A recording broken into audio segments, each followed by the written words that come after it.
You've seen the telekinesis videos, right? Well, explain this one.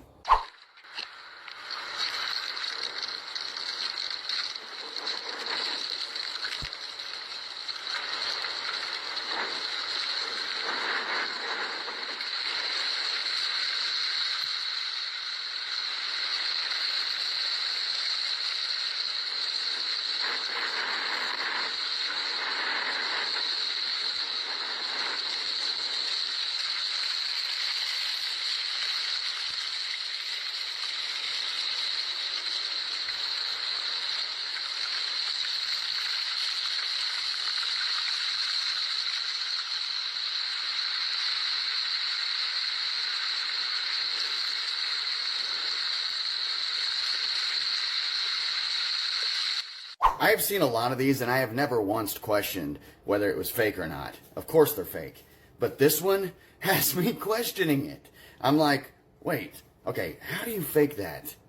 What do you guys think? If I was in that car driving past and I seen someone do that, I'd have my priest on speed dial to perform an exorcist, and I would grab my straight jacket that I always leave in my boot for good measure, because something just ain't right there. Like, welcome back everyone to the creepy, the weird and strange. Let's dive in. Michael is gone. Tupac is gone. Prince is gone. Whitney is gone. Amy Winehouse is gone. David Bowie is gone. But I'm still standing. He seems to have forgotten a few. Jim Morrison isn't gone. Jimi Hendrix isn't gone. Kurt Cobain isn't gone. Bob Marley isn't gone. And currently, I'm on the hunt for Chris Cornell. A lot of people seem to think that he really is gone, and while I'm having a harder time finding him more than the others, well, something tells me he's around somewhere as well.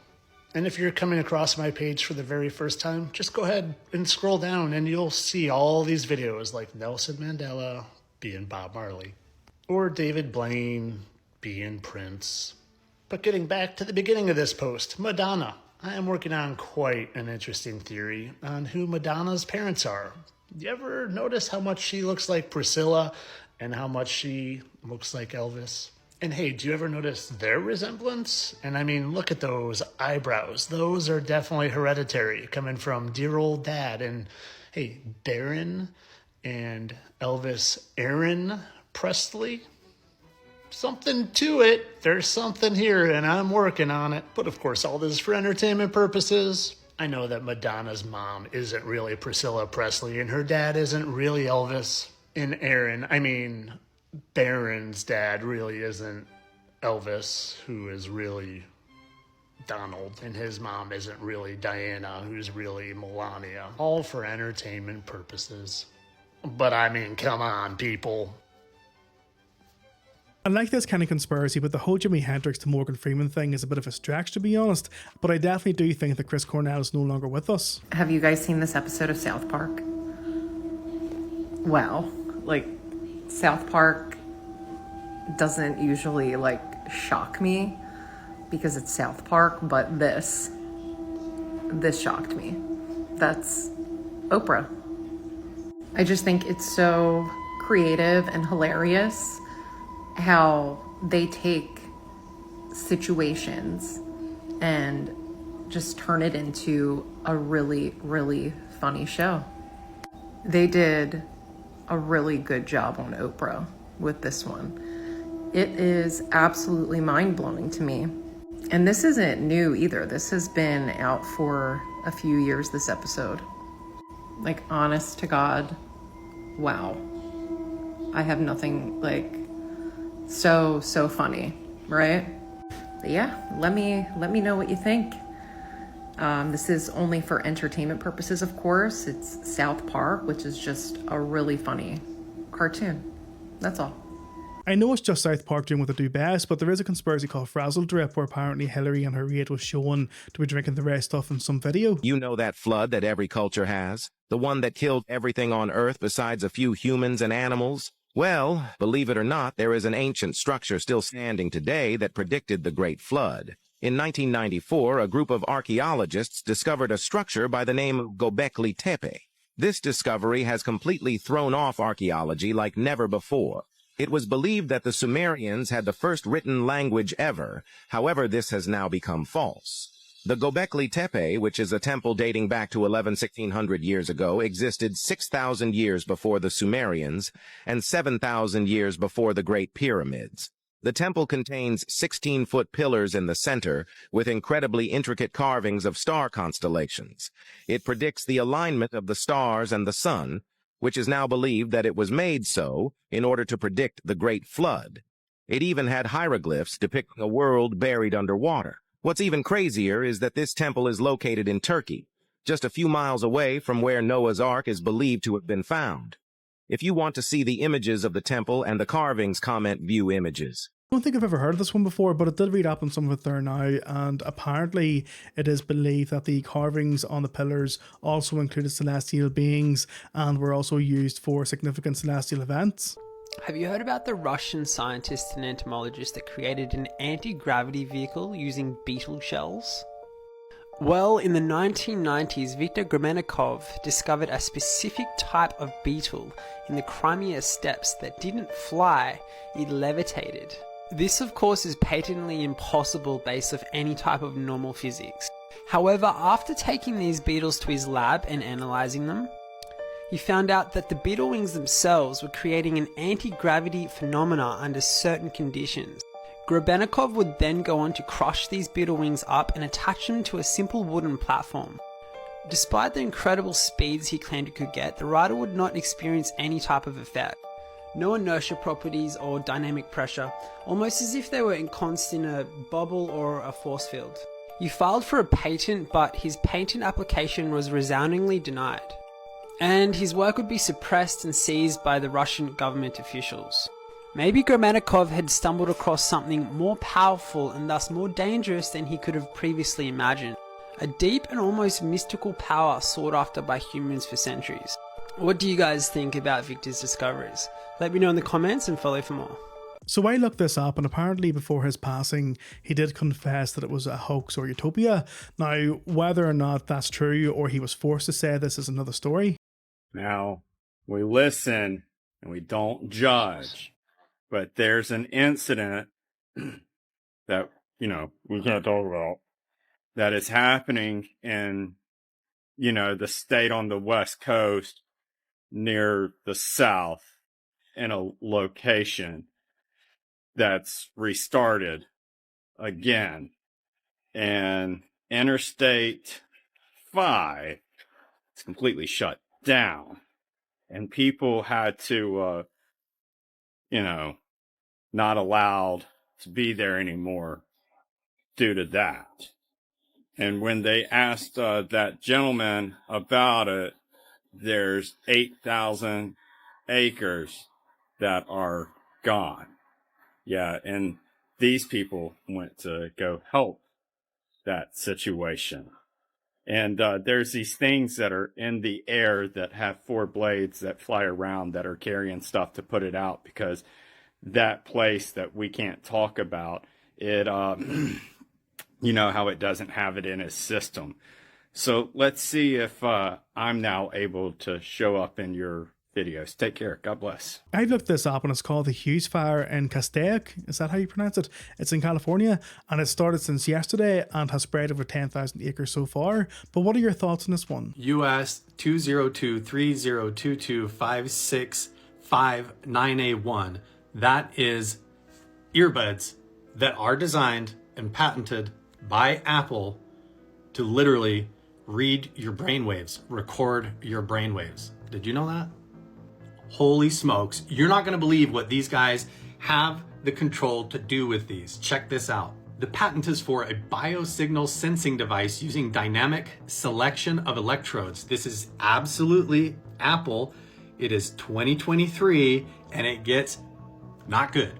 Brain activity can be monitored using electrodes placed on the scalp of a user. The electrodes may in some case be placed inside or around the outer ear of the user. Measuring the brain activity using electrodes placed in and around the outer ear may be preferred due to benefits such as reduced device mobility and decreased visibility of the electrodes when compared to other devices. And it goes on. And look, it says, for accurate measurement of brain activity using an ear electroencephalography, oh my God, ear electroencephalography, EEG device, the ear EEG device may need to be customized for the user's ear. So it's talking about different sizes, and it gets worse.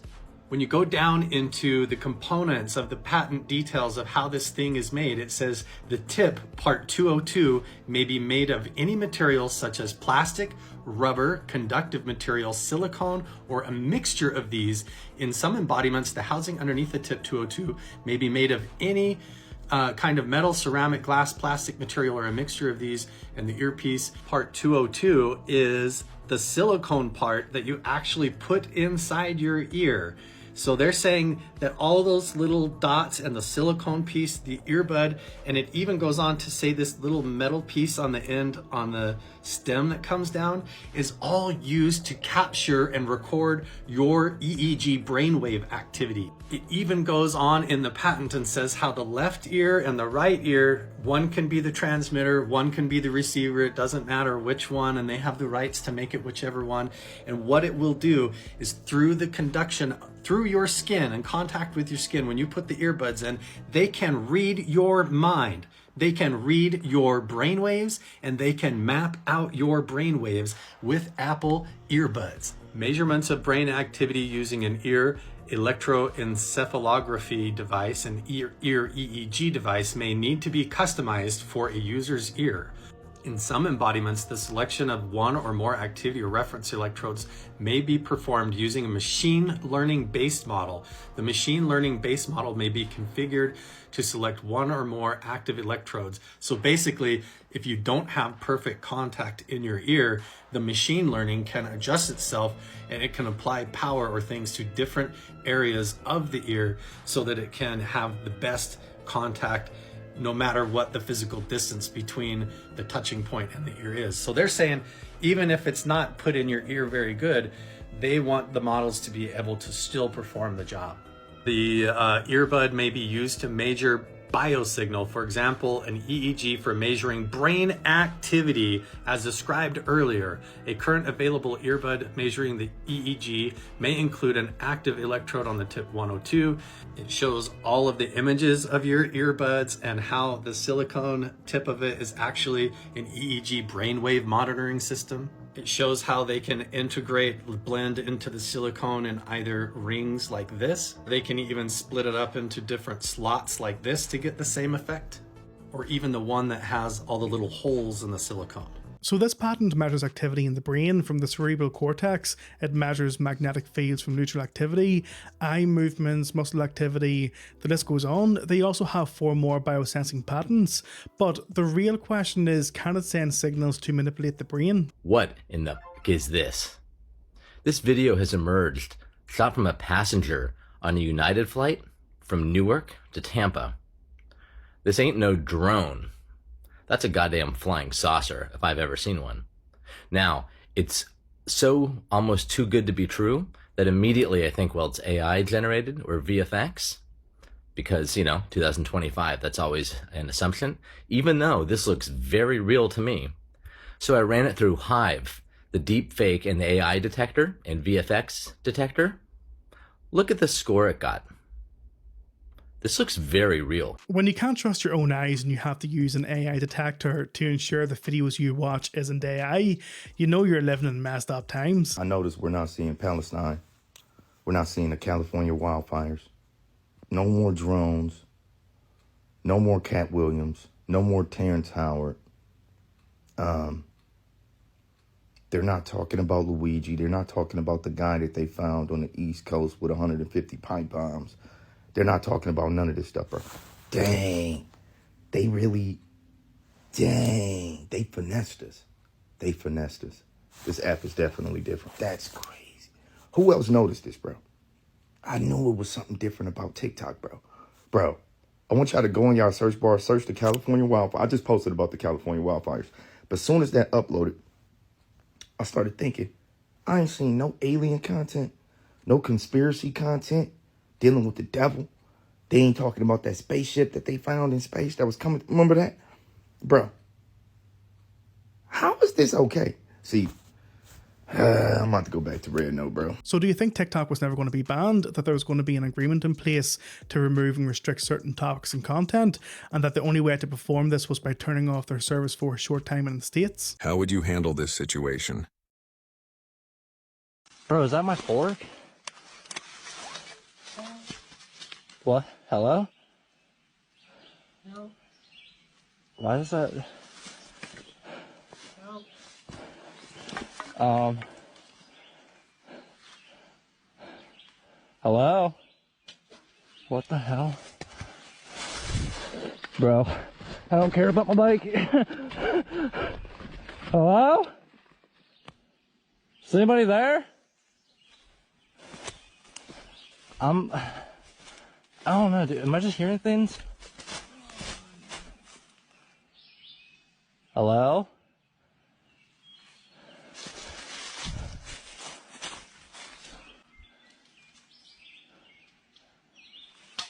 What the Yep, nope, I'm good.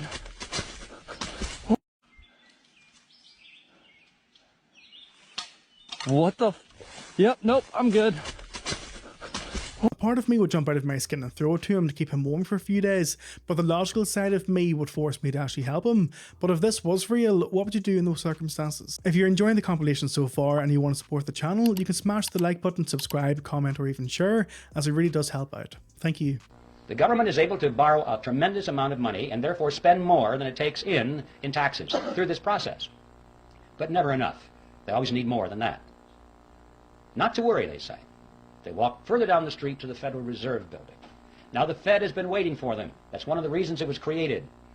And they walk in there and the Federal Reserve officer opens up his desk drawer, pulls out a big checkbook, and he writes a check to the United States Treasury for $1 billion and hands it to them.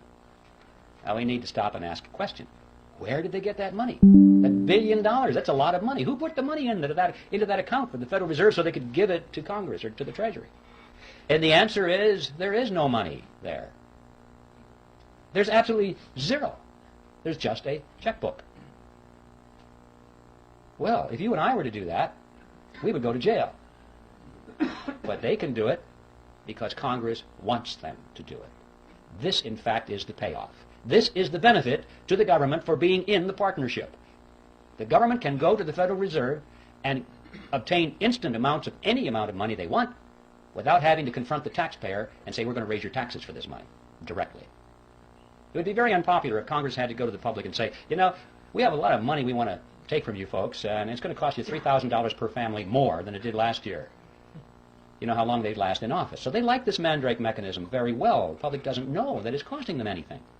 It's just how it works somehow. And over 100 years later, the debt continues to rise, currency depreciates in value, inflation is ever increasing while we receive fewer and smaller things due to shrinkflation, taxes applied to what's already being taxed. I mean, it's just a scam to keep us in line with the prison system. Located in the heart of the CIA's headquarters lies Kryptos, a sculpture shrouded in mystery and intrigue. With 4 encrypted messages on 4 different panels, only 3 have been solved. The first panel was cracked and solved in 1999 by a CIA analyst. It's a poetic phrase that reads, "Between subtle shading and the absence of light lies the nuance of occlusion," with the word illusion spelled with a Q, hinting at the deceptive nature of codes. The second message is a passage from the diary of Howard Carter, the archaeologist who uncovered King Tut's tomb, and it says, quote, "It was totally invisible. How's that possible? They used the Earth's magnetic field. The information was gathered and transmitted underground to an unknown location. This cryptic message reflects the unseen and underground, much like the work of spies at the CIA. Deciphered message number 3 draws from historical records of polar exploration by Richard E. Byrd, and it reads, quote,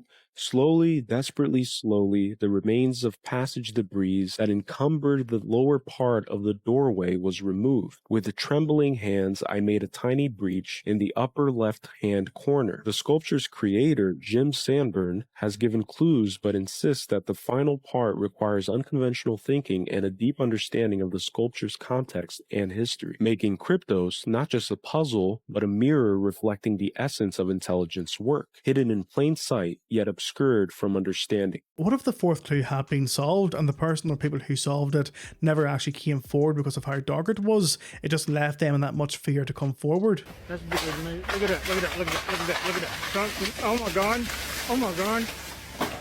Here is another new video that's been taking the internet by storm. It was just posted on Christmas Day of 2024 and it comes from South Carolina. A man was enjoying his Christmas when suddenly he began to hear some very loud noises coming from behind his home. Behind his home is a dense and remote forest. He then makes his way outside. He walks around to his back patio and shines his bright flashlight in the trees, and here is where it gets closer and closer.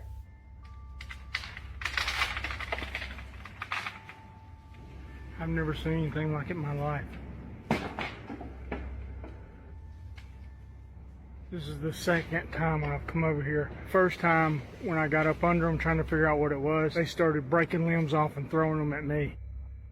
What could possibly be breaking trees like this? It has to be something extremely strong and powerful. Now this is all scary enough, branches breaking and everything. But what happens next tells us all we need to know. Look. That's bigger than me. Look at that, look at that, look at that, look at that, look at that. What in Jesus' name is doing this? Oh my God, he just took half the tree down. Something, oh my God, oh my God. It's something stronger than a bear, and he is pissed. As soon as he turns his light off, practically half of the tree is ripped off before our eyes. But somehow we don't see what's doing this. Whatever it is, it's massive and it's camouflaged extremely well. A lot of people are saying Bigfoot, because Bigfoots are known to behave this way, throwing around branches and large tree limbs when angry, and they're also infamous for their hiding and camouflage abilities. But because we don't get a glimpse of it, we can't know for sure. You guys in the States have all sorts of big animals. I mean, who's to say that it wasn't just a buffalo that so happened to grow some wings and just got itself stuck in a tree? No, but in all honesty though, do you think it could be Bigfoot or maybe a bear or some other large animal? Did you know that sugar, when you eat it, a donut, Pop-Tart, piece of bread, doesn't matter, Kool-Aid, Dr. Pepper, did you know that when you swallow sugar, they have known for 70 years that it goes inside your bone marrow and it suppresses within 45 minutes your body's ability to produce white blood cells that fight infections like bacteria, yeast, viruses, funguses, and parasites? Did you know that it literally shuts off your immune system and makes you more susceptible to all viruses, all infections? And did you know that they compared sugar to prednisone? Prednisone is a steroid. And do you know that its job is to suppress your immune system? In fact, it's called an immune system suppressant. Did you know that sugar suppresses your immune system more than prednisone does?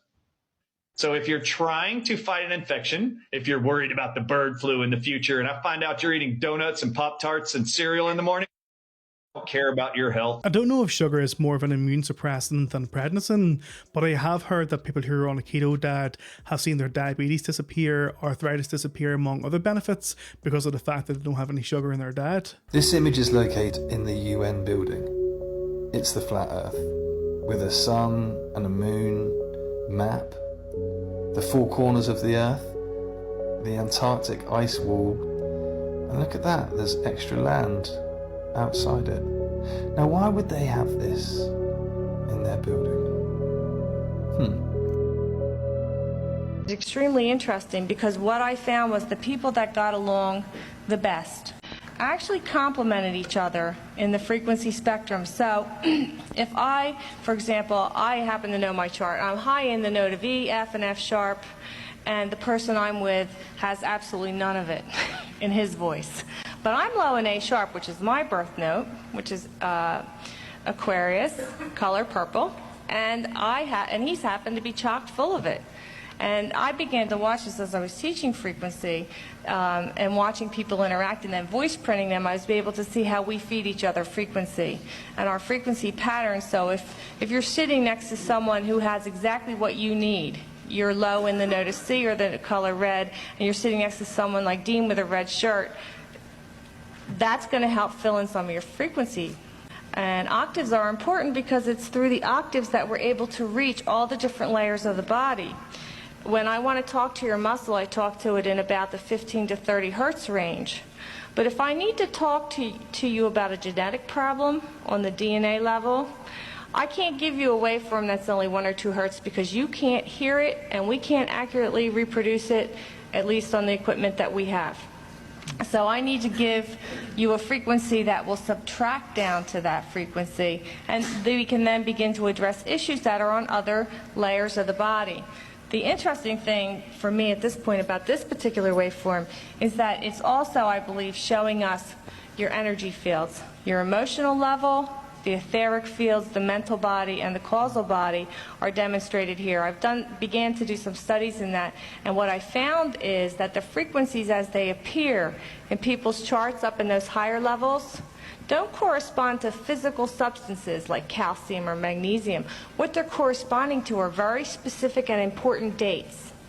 So for an example, one woman, I said, what does this date mean to you? It's up in her, what we call the C+3 octave, which I think is correlated to the causal body.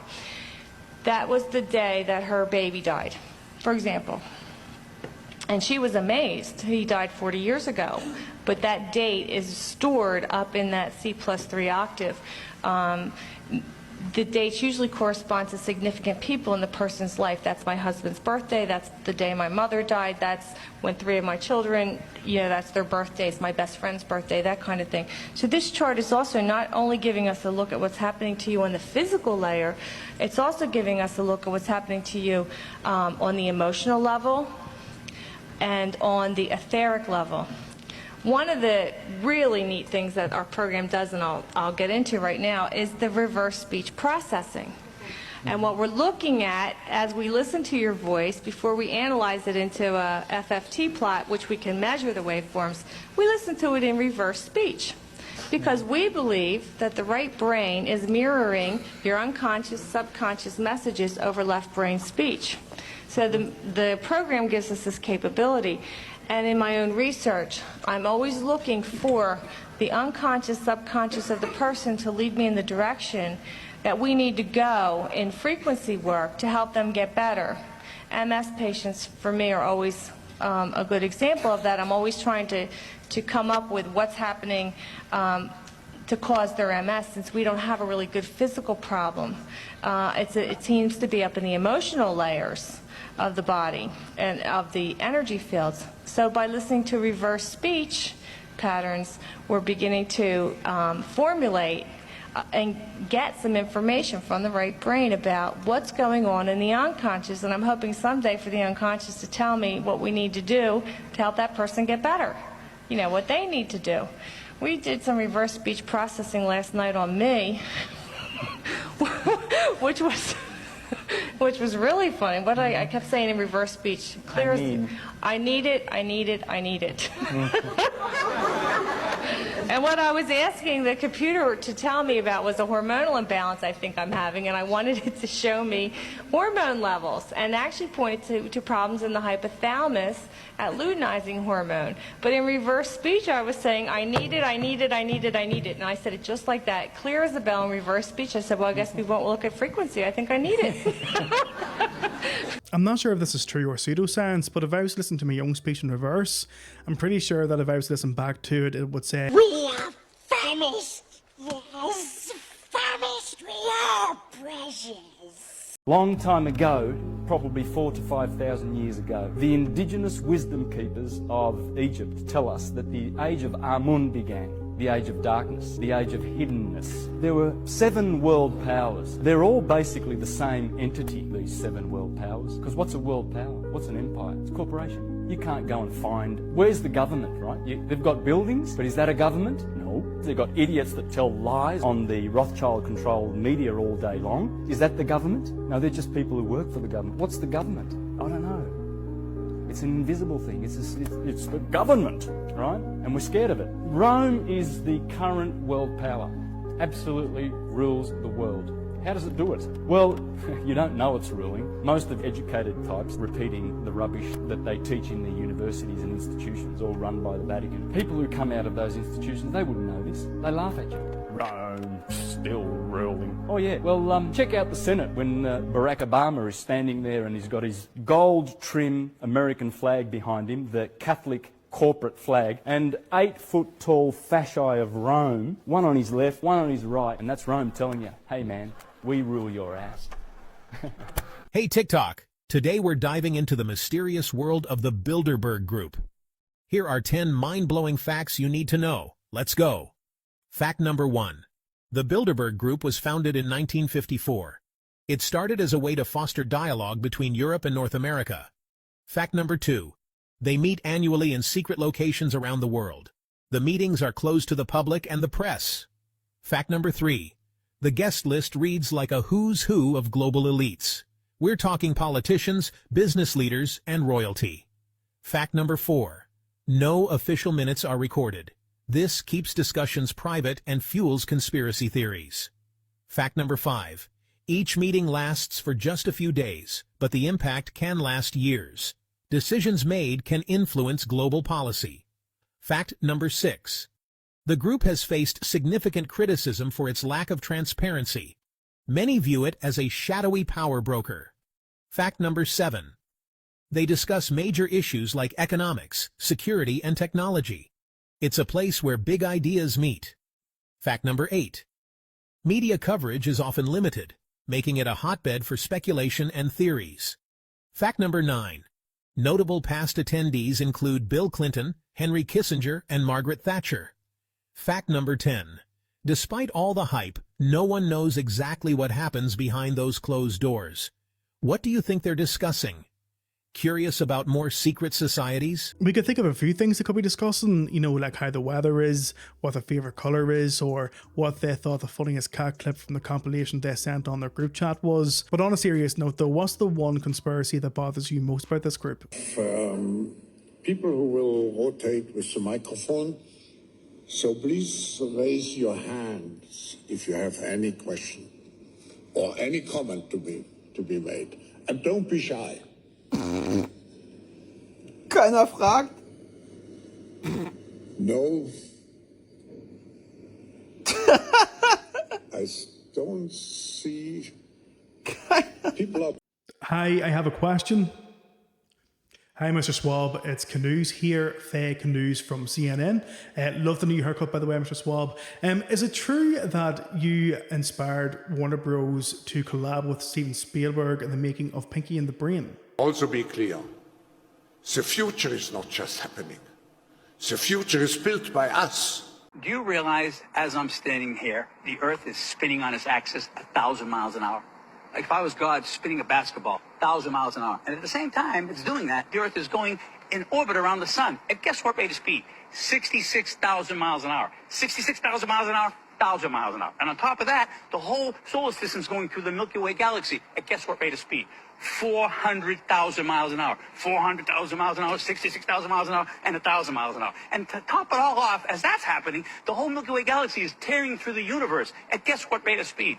2.2 million miles an hour. And that, officer, is why I failed to walk a straight line, as you requested a few moments ago. License and registration?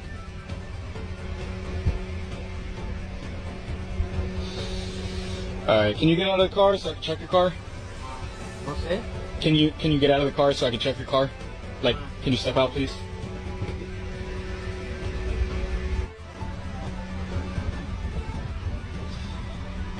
Alright, everything's good. You can go home. The car's good.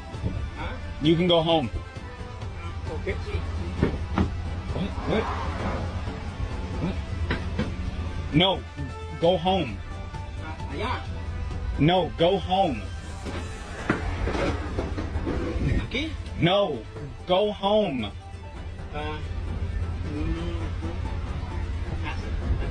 Ir a pa la casa. Puedes ir. A mi casa? Yes. Mi casa? Oh. House, yes. You can go home. Oh, okay. That's all I have for you today, everyone, and thanks for watching. And if you would like to support the channel, you can smash the like button, subscribe, comment, or share. But until the next video, please stay safe and stay healthy, and I'll see you then.